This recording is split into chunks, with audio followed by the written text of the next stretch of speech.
warahmatullahi wabarakatuh. Apa kabar? Saya Hirsman Arif dari Forum News Network.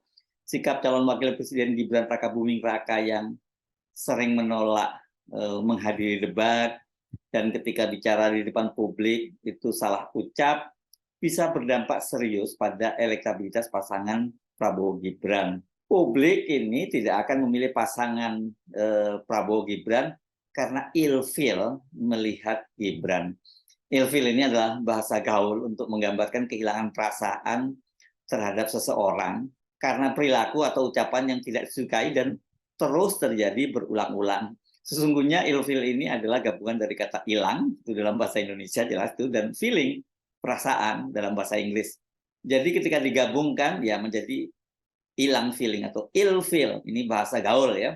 Soal ini juga sudah diingatkan oleh seorang pakar komunikasi dari Universitas Negeri Surakarta, Dr. Andri Novi Rahmanto. Dia menyebutkan bahwa seringnya Gibran absen debat dan kemudian blunder dengan ucapan salah ucapan itu bisa membuat orang jadi ilfil.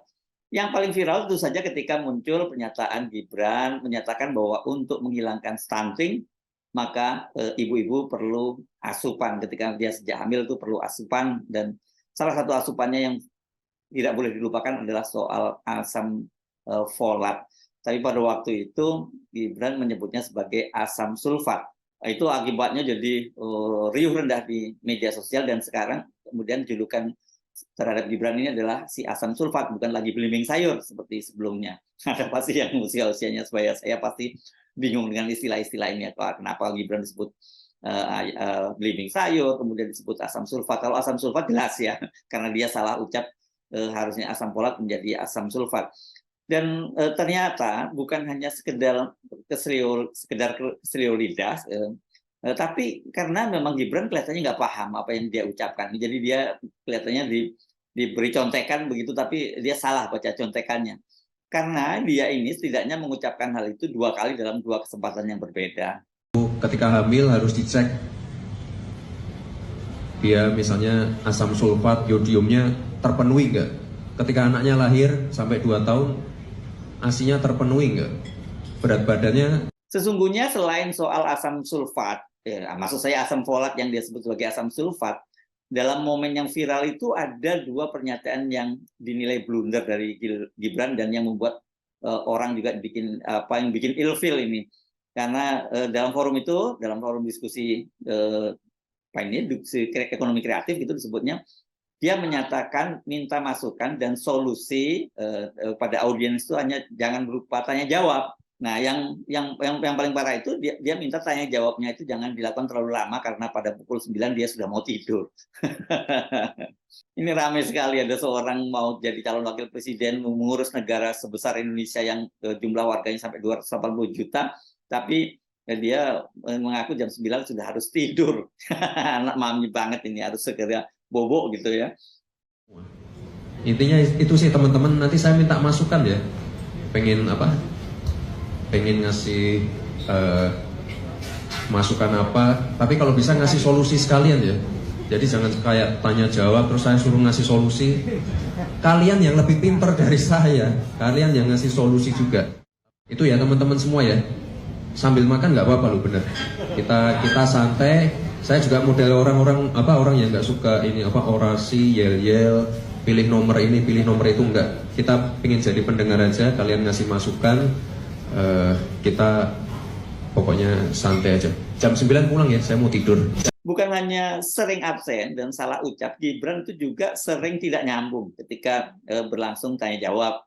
Ditanya apa, jawabannya apa. Salah satu yang viral ketika Gibran ditanya oleh seorang remaja wanita begitu, bukan remaja lagi saya kira karena dia sudah lulus kuliah, itu solusi sulitnya mencari pekerjaan. Nah, ini kemudian apa jawaban Gibran? Dia menyarankan ya si perempuan itu jadi pengusaha saja. Ini ini jawaban yang saya kira nggak nyambung karena memangnya mudah jadi pengusaha ya. Ya jangan disamakanlah dengan Gibran yang hidup dalam dunia seperti itu ya, dalam dunia usaha, karena bapaknya memang sebelum jadi politisi kan seorang pengusaha mebel gitu. Jadi saya kira dia memang ada tradisi bisnis, tapi kemudian bisnisnya itu bersama adiknya itu tumbuh membesar, jadi raksasa, jadi konglomerasi karena dia ditopang oleh kekuasaan. Nah, karena sering sekali blunder, rupanya banyak netizen yang mengulik-ulik kemudian jejak digital Gibran ini. Apakah ini sekedar dia grogi karena menjadi calon wakil presiden, atau sejak lama dia memang sering nggak nyambung gitu. Ditanya apa, jawabannya apa. Ternyata ini bukan hal yang baru bagi Gibran. Ketika dia masih menjadi wali kota Solo, dia pernah tampil bersama komedian Kiki Saputri, Raffi Ahmad, dan ini kelihatannya bicara soal temanya UMKM. Dia ditanya bagaimana solusinya agar produk UMKM itu bisa go internasional. Tapi jawaban Gibran itu cukup mengejutkan karena dia menyarankan agar Pak RT dalam hal itu waktu itu diperankan oleh Denny Cagur, mudah-mudahan saya nggak salah ya karena saya nggak terlalu sering nonton komedian-komedian semacam itu. Dia meminta agar Pak RT itu meminta warganya untuk membeli produk-produk UMKM tersebut. Mas Wali ya, Mang? Mas Wali. Saya kan juga pelaku UMKM nih, toko kecil-kecilan. Gimana caranya supaya produk UMKM saya bisa go Power Ranger tuh? Go internasional. Go internasional. Iya, go internasional. Gampang banget caranya. Ini misalnya Pak RT, Ya. warganya diwajibkan untuk membeli produk lokal. Sesimpel itu. Jangan beli ke toko lain. Iya, belinya- jangan beli produk-produk luar negeri atau apa ya. Kita push produk-produk lokal lah. Apalagi yang dari UMKM. Oh, jadi pasarnya kita yang suruh beli sendiri gitu. Jadi orang-orang belanjanya nggak keluar tapi belanjanya di dalam. Belanjanya di Pak RT UMKM kita menyerukan, sendiri. bilang ke masyarakatnya, ayo beli produk-produk semua nih UMKM lokal daerah kita disupport Kita gitu. support. Oke, mulai hari ini saya akan umumin nanti semua bapak-bapak harus pakai daster. Bukan gitu, Pak. Gitu. Seperti begitu. Maksudnya belinya di Dari situ aja nggak nyambung ya. Untungnya tadi Raffi Ahmad dan Kiki Saputri coba menyelamatkan Gibran ini, tapi peristiwanya kelihatannya peristiwa lama ini karena disebutnya masih Mas Wali. Nah, soal ini saya kira menjelaskan mengapa Gibran banyak menghindari dialog publik atau mungkin memang disarankan oleh para konsultannya dan Gibran sendiri merasa tidak nyaman. Karena kalau semakin dia sering tampil ke publik, ini semakin bikin publik ilfeel karena tadi itu nggak nyambung, tanya apa jawabannya apa. Jadi tidak mengherankan ketika hari ini tadi ya para petinggi koalisi Indonesia Maju itu berkumpul di Sentul di hall di Sentul dan mengumpulkan ribuan relawan. Gibran ini tidak diberi kesempatan berorasi. Gibran tetap tampil, tapi tampilnya dia dikemas dalam dialog dengan komedian Sule dan Andre Taulani. Mas, itu maaf, podiumnya di sana, Mas. Mas, podiumnya di sana. Oh, Malah dagang. Kita tanya, Le. Kan tadi maksudnya Mas Gibran di podium, tiba-tiba ke sini mau bawa apa nih, Mas? Harusnya di sana, Mas. Iya. Ini saya bawa sesuatu, Oke. sebuah gagasan yang konkret. Bukan sebuah teori atau retorika.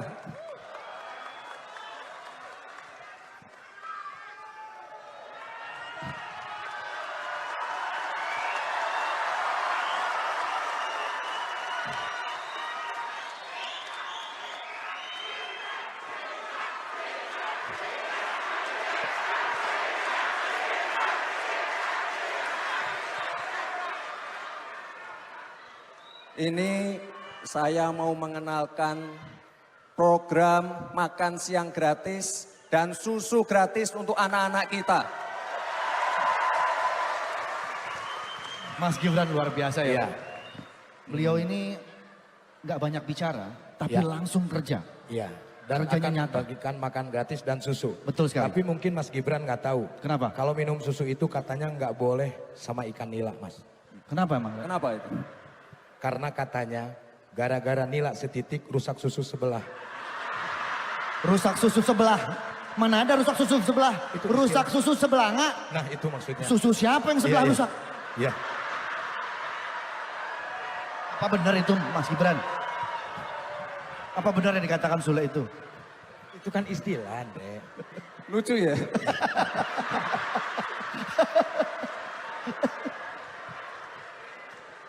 Itu pepatah. Oh iya, iya. Pepatah. Iya, iya, iya. Iya.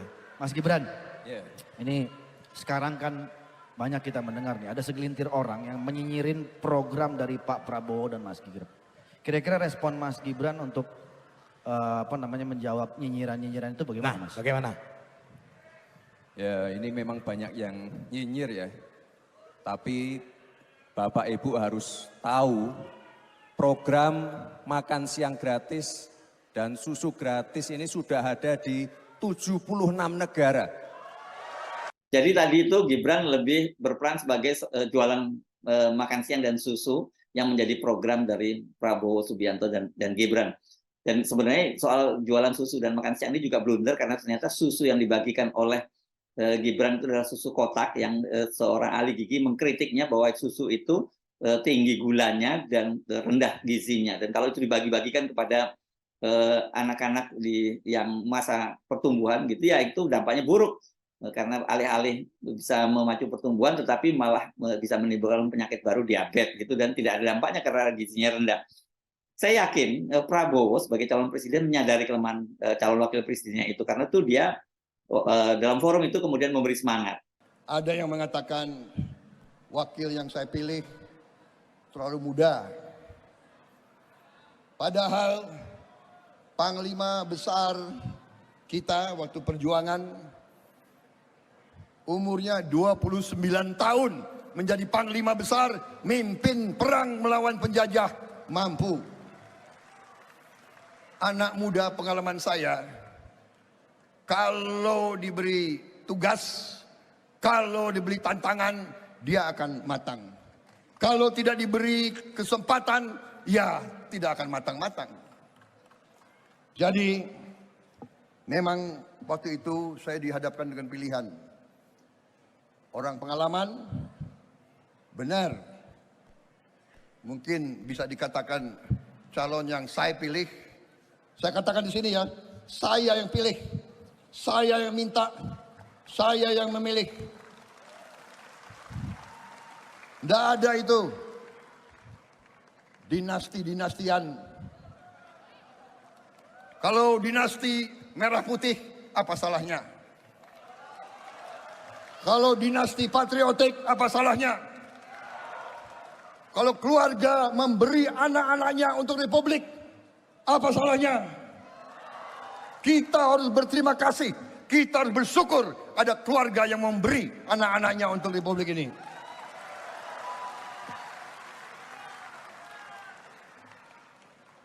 Saya juga dulu selalu dibilang termuda, komandan kompi termuda, komandan batalion termuda, jenderal termuda, dan selalu dikait-kaitkan. Oh, dia itu naik pangkat karena anaknya Pak Sumitro, karena mantunya Pak Harto.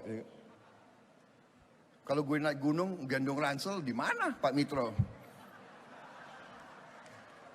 Di mana Pak Harto? Iya kan? Enak aja, tapi kita hormat. Kita bersyukur kepada orang tua kita, ya. Mas Gibran, jangan ragu-ragu, Mas Gibran. Kau harus bangga dengan orang tuamu. Saya aja bangga kok. Memang ini ilmu ya.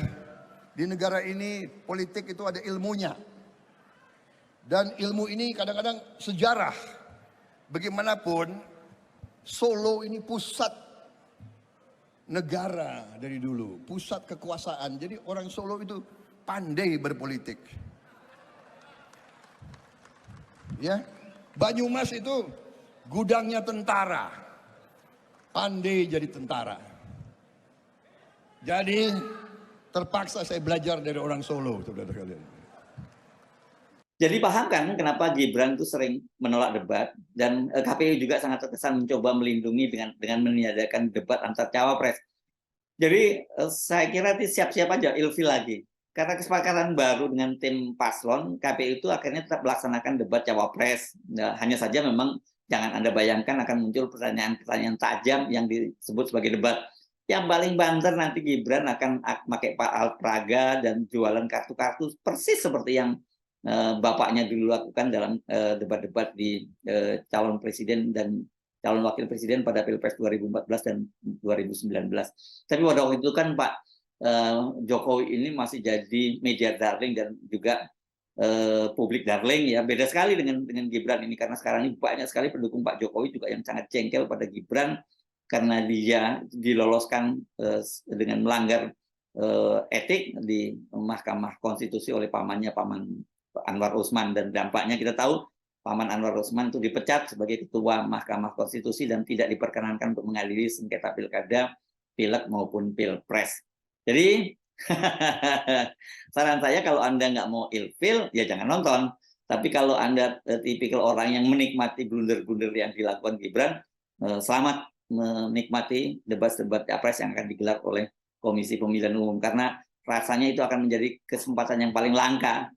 Anda tidak akan temukan di tempat lain karena Gibran memang selalu menghindari tampil dalam dialog-dialog publik. Saya Husnul Arif dari Forum News Network. Sampai jumpa lagi. Wassalamualaikum warahmatullahi wabarakatuh.